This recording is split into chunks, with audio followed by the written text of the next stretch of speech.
Hey everybody, and welcome back to Coping and Caring for Those Living with Dementia. My name is Ryan, and today we are going to answer another frequently asked question.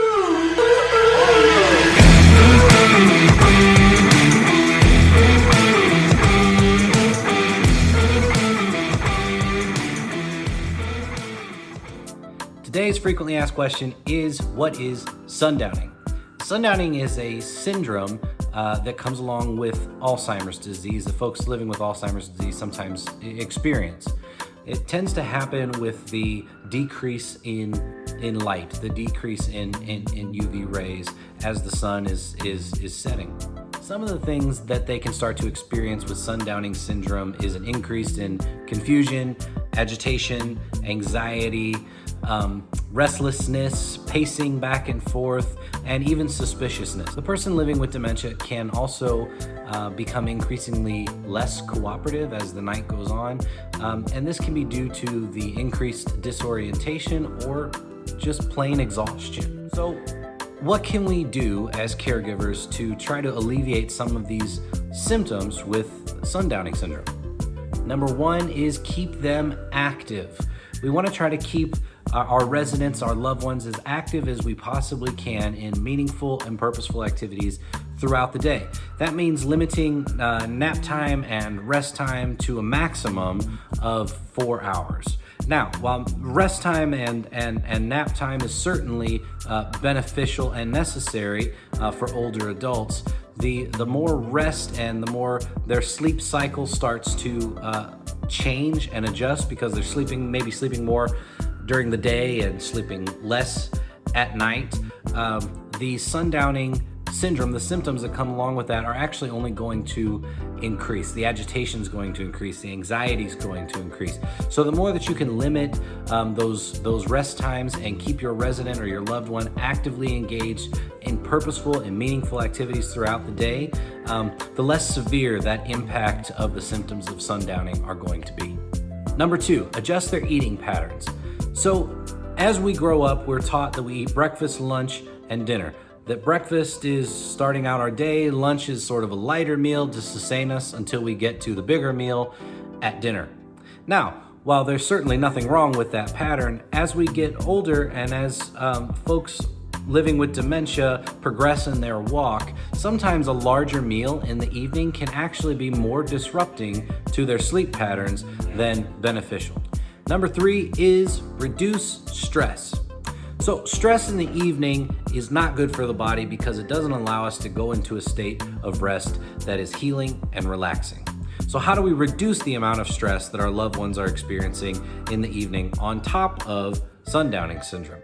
Number one, we can increase the lighting in the house. That will alleviate any guesses as to what they're walking towards or what they're walking on. If there's a decrease in the lighting in the house, things like extra shadows on the ground that weren't there in the middle of the day can be very confusing, very frustrating, and also cause a bit of fear because they're not quite sure what it is that you're stepping towards. Is it just the floor, or is there something there that I'm going to trip on? Another thing that you can do is to create a routine. The more you can create a daily routine, including the night, a nightly routine as well, for your loved one or the person that you're caring for who's living with dementia, the more successful, the less anxious they're going to be. Sometimes in the evening, we create a routine that has some activities in it that actually for folks with middle to late stage Alzheimer's disease or different types of dementia is actually very difficult and causes an increase in anxiety. And some of those things are watching TV or listening to a talk show, watching a game show, things like that, because it actually forces your brain to track what's going on the TV. So things like relaxing music or flipping through a photo album or taking a walk around the block with somebody that you trust to get a little extra exercise right at the end of the day, to help them to sleep better, some fresh air to burn off a little more energy, are going to be far more beneficial than the latter that we talked about.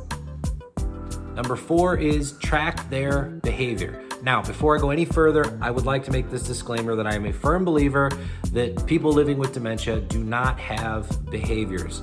They may have an unmet need. They may be experiencing symptoms of Sundowning syndrome in a big way, but they are not having a behavior for the sake of having a behavior in the same way that a 5-year-old or an infant would. They have an unmet need that they're trying to express to you, and they maybe can't get it out verbally, and so the only way to do that is to have a physical outward expression, and that comes across as agitation, anxiety, increased confusion or disorientation. But the more that you can be prepared for when those things are going to happen throughout the day, the more that you can have a resource ready, a redirection ready that can help to de-escalate the person that you are caring for or your loved one, which means that they are going to not be quite as anxious, they're not going to have quite as much stress in the evening, and they're going to get a more restful sleep. Last one is care for yourself. Now, I know that it's maybe our job, whether it's professionally or maybe you're a family member taking care of somebody that you love and you care about deeply, but ultimately you have to care for yourself as well, because you can't effectively care for that person that you're caring for unless you yourself have a full bucket. You need to be able to recharge on your own, get some exercise, eat well, do something that you enjoy doing that recharges you, whether that's to go to church or go and work out or be around some friends. And if being away from your loved one for an extended period of time is not really an option for you, I'm gonna put some links in the description down below of some organizations that offer financial help for some respite for the people that you're caring for, so that you can get away, so that you can recharge your batteries, so that you can effectively care for the person that you love or your resident.